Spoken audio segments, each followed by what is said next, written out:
உங்கள் அனைவருக்கும் என் அன்பு கலந்த வணக்கங்களும் இனிய மகளிர் தின வாழ்த்துக்களையும் முதலில் மகிழ்ச்சியுடன் தெரிவித்து மகிழ்கிறேன். நான் டி. சூதனகர்ஷினி, நாமக்கல் மாவட்டம் திருச்செங்கோடு வட்டம் சித்தானந்தூர் ஊராட்சியில் உள்ள அரசினர் மேல்நிலைப் பள்ளியில் 8ஆம் வகுப்பு படித்து வருகிறேன்.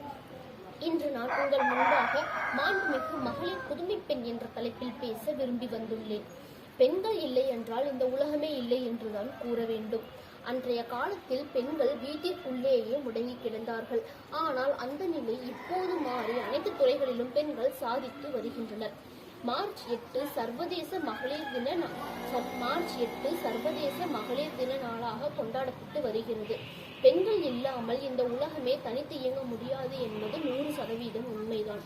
ஆணாதிக்க சமுதாயத்திலிருந்து பெண்களின் உரிமைகளை வென்றெடுத்த நாள்தான் மகளிர் தினம்.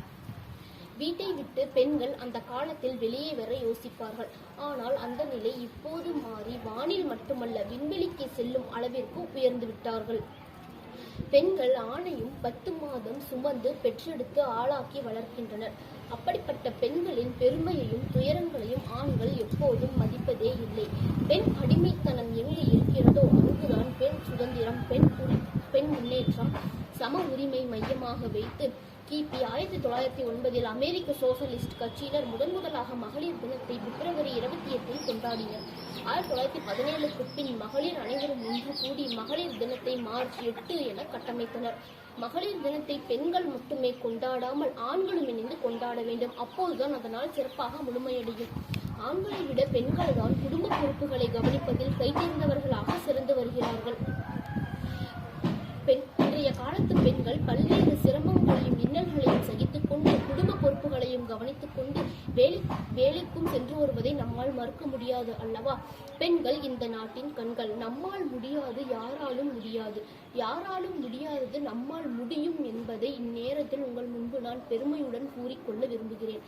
தற்போது தமிழகத்தில் அரசு தொடக்க பள்ளிகளில் தமிழக அரசு பல்வேறு பெண் ஆசிரியர்களை நியமித்து நம்மையெல்லாம் கௌரவப்படுத்தி வருகிறது. இனிய இந்நாளில் பெண்களாகிய நாமும் நாம் சார்ந்துள்ள சமுதாயத்திற்கு நம்மால் இயன்ற பணிகளை இன்றளவு செய்து இன்முகத்துடன் நடந்து கொண்டு இருமாப்பு கொள்ளாமல் இல்லறத்தை மட்டுமல்ல நம் தாய்நாட்டுக்கும் பல்வேறு வகையில் பெருமை சேர்க்கும் முயற்சியில் உங்களுடன் இணைந்து நானும் பணியாற்ற கடன்பட்டு உள்ளேன் என்பதில் உறுதியேற்கிறேன். சர்வதேச மகளிர் தின நன்னாளில் ஆன்றோர்கள், அறிஞர் பெருமக்கள் பயணிக்கும் இக்குழுவில் பள்ளி சிறுமியான எனக்கும் பேச வாய்ப்பு வழங்கிய உங்கள் அனைவருக்கும், என்னை ஈன்றெடுத்த எனது அன்னைக்கும், என்னை இந்த அளவிற்கு உயர்த்தி அழகு பார்க்கும் என் பள்ளி ஆசிரியர் பெருமக்களுக்கும் மகளிர் தின வாழ்த்துக்களை மகிழ்ச்சியுடன் தெரிவித்து மகிழ்கிறேன். இனிய இந்நாளில் பேச வாய்ப்பு வழங்கிய உங்கள் அனைவருக்கும் மீண்டும் ஒருமுறை நன்றி பல தெரிவித்துக் கொண்டு விடைபெறுகிறேன். நன்றி, வணக்கம்.